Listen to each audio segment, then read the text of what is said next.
Жазуучу Чыңгыз Айтматовдун 95 жылдыгы жана орус тилин анын чыгармаларын изилдөө аркылуу кеңири жайылтуу максатында КМШда иш-чаралар белгиленгени кабарланды. Көз карандысыз мамлекеттер шериктештигинин 2023 жылы орус тилинин улуттар аралык баарлашуу тили катары да жарыяланган. Бул боюнча Тышкы иштер министринин биринчи орун басары Асейин Исаев билдирди. Мы планируем ряд таких очень значимых. Мына ушул милдеттерге арналган бир катар өтө маанилүү, көрүнүктүү, пайдалуу иш-чараларды пландаштырып жатабыз. Жана КМШнын бардык өлкөлөрүндө Чыңгыз Айтматовдун 95 жылдыгын белгилөөдө орус тилин бекемдөө боюнча иш-чаралар өтөт. Орус тили бизде расмий тил жана бардык мүчө мамлекеттердин ортосундагы баарлашуунун улуттар аралык тили болуп саналат.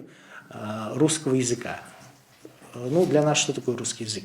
Исаев ошондой эле өлкө башчы Садыр Жапаровдун жарлыгына ылайык ишке ашып жаткан Жашыл Мурас долбоорун КМШ мамлекеттеринде уланаарын белгиледи. Бул экологиялык абалды жакшыртуу маселелеринен улам сунушталган. Кабыл алышты, биз Минскиде сунуш кылганда. Мели ушундай акцияны, Жашыл Мурас акцияны башка СНГ мамлекеттерине дагы кылалык деп. Бул биринчи башталышы да. Андагы башка детальдар бар.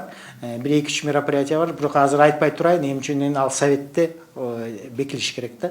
Белгилүү болгондой, коңшу мамлекет Казакстан Республикасынын чек ара өткөрмө бекетинде чоң жүк ташуучу унаалардын айдоочулары тоскоолдуктарга учурап келген. Мындан улам жүк ташуучу унаалардын узун кезеги пайда болуп, айдоочулар бир нече күн бою жолдо күн өткөрүп келгени белгилүү. Бул боюнча Исаев учурда келишимдер түзүлүп жатканын белгиледи. Анын жыйынтыгы менен өткөрмө бекеттерде жеңилдиктер оруналары айтылып жатат. Азыр жанагындай идея болуп атат.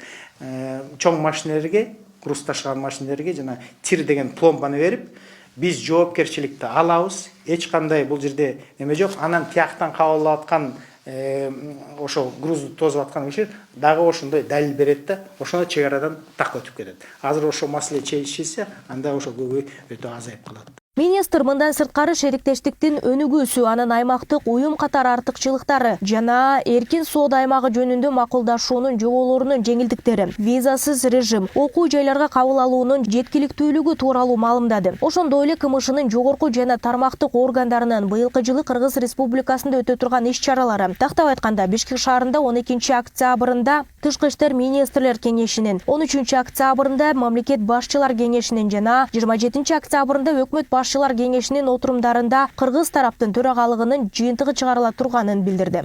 Соглашение об услугах. Тейлөө келишими жол кызматына чейинки кызматтар. Бул 10 жылдан ашык убакыттан бери иштелип келе жатат. Билсеңиздер, бул татаал маселе. Биздин эркин соода аймагы бар жана кызмат көрсөтүүлөрдүн эркин соодасы боюнча келишимдин иштешин камсыз кылуу үчүн дагы бир экинчи артыкчылыктарыбыз бар. Жогоруда айтылгандар 10 жылдан бери иштелип келе жатат. Ар бир өлкөнүн өзүнүн улуттук кызыкчылыктары бар дегендей, бул учурда коргоого аракеттер көрүлүп жатат. Макул, эгерде биздин президент 2023 жылга чейин биздин төрагалык кылган жыл ичинде алдыга жылдыруу мүмкүн болсо, балким биз бул келишимдерге кол коюуга макул болобуз. Бул көз карандысыз мамлекеттер шериктештигинин өнүктүрүүгө жакшы чакырык болмок.